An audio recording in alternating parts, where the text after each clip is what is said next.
ഇന്ത്യക്ക് പറ്റിയ ഏറ്റവും വലിയ തെറ്റ് 1966 ജമ്മു കാശ്മീരിലെ പൂഞ്ചിനെയും പാകിസ്ഥാൻ അധിനിവേശ കാശ്മീരിലെ POKയിലെ റാവലക്കോട്ടിനെയും ബന്ധിപ്പിക്കുന്ന അതിശക്തമായ പിർപഞ്ചിൽ സ്ഥിതി ചെയ്യുന്ന ഹാജിപിർ പാസ് 2637 മീറ്റർ ഉയരത്തിൽ സ്ഥിതി ചെയ്യുന്ന ഈ തന്ത്രപ്രധാനമായ പാസ് POK താഴ്വരയാണ് അഭിമുഖീകരിക്കുന്നത്.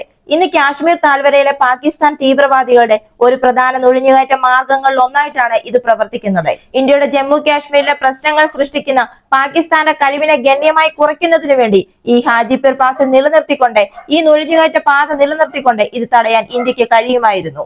1948 പാകിസ്ഥാൻ ഹാജിപിർ പാസ് ഉൾപ്പെടെയുള്ള POK പിടിച്ചടക്കിയിരുന്നു. തന്ത്രപ്രധാനമായ ഈ പാസ് ഇന്ത്യക്ക് POKയുടെ പല ഭാഗങ്ങളിലും എളുപ്പത്തിൽ പ്രവേശനം നൽകും എന്ന് പാകിസ്ഥാന് അറിയാമായിരുന്നു. 1965 നടന്ന ഏറ്റുമുട്ടലിൽ ഇന്ത്യൻ സൈന്യം വെടിനിർത്തൽ രേഖ മറികടന്ന് 3 കുന്നുകളാണ് പിടിച്ചെടുത്തത്. പാകിസ്ഥാൻ ഉപയോഗിക്കുന്ന പ്രധാന നുഴഞ്ഞുകയറ്റ മാർഗമായതിനാൽ ഹാജിപിർ ബൾജ് പിടിച്ചെടുക്കാനും തീരുമാനിക്കുന്നു. അങ്ങനെ ഓപ്പറേഷൻ ബട്ജിക്ക് തുടക്കമായി. കിഴക്ക് ബെഡോറി, പടിഞ്ഞാറ് സാങ്ക്, തെക്കു പടിഞ്ഞാറ് ലഡ്വാലി ഗാലി എന്നീ കുന്നിൻ പ്രദേശങ്ങൾ ഹാജിപിർ പാസിൽ ആധിപത്യം പുലർത്തിയിരുന്നു. അതുകൊണ്ട് തന്നെ ഇവയെല്ലാം ഹാജിപിർ പാസിനെ നേരിടുന്നതിന് മുമ്പ് പിടിച്ചെടുക്കേണ്ടി വന്നു. ഉറിയിൽ നിന്നും ഹാജിപിർ പാസിൽ നിന്നും ഏകദേശം 14 കിലോമീറ്റർ തെക്ക് കിഴക്കായി ബെഡോറിയും ബെഡോറിക്ക് 10 കിലോമീറ്റർ അപ്പുറത്തെ ഹാജിപിർ പാസുമായിരുന്നു. അങ്ങനെ 1965 ഓഗസ്റ്റ് 26 നീണ്ട ഏറ്റുമുട്ടലുകൾക്ക് ശേഷം പാകിസ്ഥാൻ സ്ഥാനങ്ങളെ പ്രതിരോധിച്ചുകൊണ്ട് സാങ്ക് പിടിച്ചെടുത്തു. അതിന്റെ തൊട്ടടുത്ത ദിവസം തന്നെ ഇന്ത്യൻ സൈന്യം ലഡ്വാലി ഗാലിയിൽ കൂടുതൽ സമ്മർദ്ദം ചെലുത്തുകയും അടുത്ത ദിവസം തന്നെ അത് പിടിച്ചെടുക്കുകയും ചെയ്തു. അടുത്തതായി ബെഡോരി പിടിച്ചെടുക്കുക എന്നതായിരുന്നു പദ്ധതി. എന്നാൽ ഇന്ത്യ ഹാജിപിർ പാസ് ലക്ഷ്യം വെച്ചിട്ടുണ്ട് എന്ന് പാകിസ്ഥാൻ മനസ്സിലാക്കിയിരിക്കുന്നു എന്ന് മനസ്സിലാക്കിയ ഇന്ത്യൻ സൈന്യം ഓഗസ്റ്റ് 27 രാത്രി മുഴുവൻ കനത്ത മഴയിൽ മേജർ രഞ്ജിത് സിംഗ് ദയാലിന്റെ നേതൃത്വത്തിൽ ഇന്ത്യൻ സൈന്യം ഓഗസ്റ്റ് 28 ഹാജിപിർ പാസ് പിടിച്ചെടുത്തു. എന്നാൽ ഓഗസ്റ്റ് 29 തന്ത്രപ്രധാനമായ പാസ് തിരിച്ചുപിടിക്കാൻ പാകിസ്ഥാൻ ശ്രമിച്ചു. പക്ഷേ ഇന്ത്യൻ സൈന്യം ആ ആക്രമണങ്ങളെല്ലാം ചെറുത്തു നിൽക്കുകയായിരുന്നു. എന്നാൽ 1966 ജനുവരി 10 ഒപ്പുവെച്ച താഷ്കന്റ് ഉടമ്പടി പ്രകാരം 1965 ഓഗസ്റ്റ് 5 മുൻപ് നിലവിലുണ്ടായിരുന്ന സ്ഥാനങ്ങളിലേക്ക് ഇന്ത്യയും പാകിസ്ഥാനും സൈന്യത്തെ പിൻവലിക്കേണ്ടതായി വന്നു.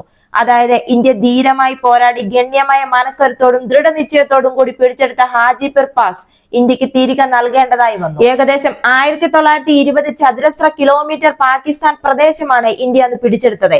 പ്രധാനമായും സിയാൽകോട്ട്, ലാഹോർ, കാശ്മീർ മേഖലകളിലെ ഫലഭൂയിഷ്ടമായ ഭൂമി, തന്ത്രപ്രധാനമായ ഹാജിപിർ പാസ് ഉൾപ്പെടെ ഇന്ത്യയുടെ ഏകദേശം 550 ചതുരശ്ര കിലോമീറ്റർ സ്ഥലമായിരുന്നു പാകിസ്ഥാൻ കൈവശം വെച്ചിരുന്നത്.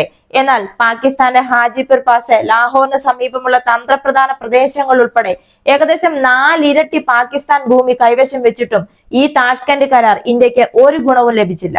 ഈ ഓപ്പറേഷന് നേതൃത്വം നൽകിയ ലഫ്റ്റനന്റ് ജനറൽ രഞ്ജിത് സിംഗ് ദയാൽ 2002 നടന്ന ഒരു അഭിമുഖത്തിൽ അദ്ദേഹം ഇങ്ങനെയാണ് പറഞ്ഞത്: പാസ് ഇന്ത്യക്ക് ഒരു നിശ്ചിത തന്ത്രപരമായ നേട്ടം നൽകുമായിരുന്നു.